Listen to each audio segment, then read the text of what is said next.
But to be fair, that benefited your candidate enormously through the primary season. He was the running loop for 3, 4, 5 months. And I think because the idea was, let's give him a lot of press coverage and wait till he destroys himself. Well, maybe, but he was but let's face it, he was the beneficiary of that. And then it's like, oh boy. No. I think Jim Rutenberg from the New York Times put it best, and others have written similarly, but it was August or September. Rutenberg at the New York Times wrote a front page piece, and he said, look, this man forces me to suspend objective journalistic standards. I just have to stop the madman. I can't be a journalist. And there were many people following suit.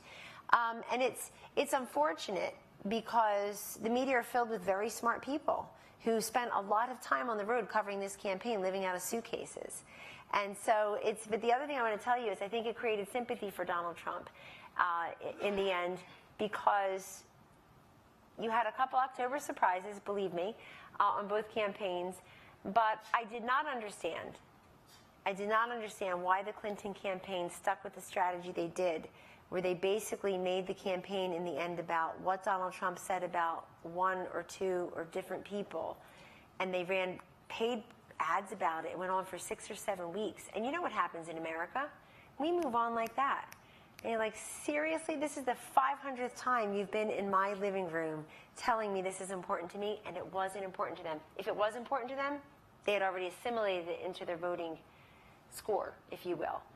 But it's missing what is important to people. I also didn't understand why. I mean, in the end, you will, maybe you don't accept it tonight, but think about it. Think about it in the shower and to get back to me. I'm telling you, think about it.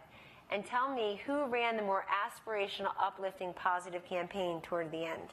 Our closing messages were very uplifting and aspirational and positive. And Rudy and I were there. I mean, a week ago tonight, we were in Manchester, New Hampshire, and then we went backwards. We went to Grand Rapids, Michigan. And when I found myself eating Cheetos and Oreos at 2:30 in the morning, I was saying, this guy better win tomorrow. This is crazy. And we got home at 4 a.m., but what was his closing message? It was about the forgotten man and forgotten woman and freedom and opportunity and job creation.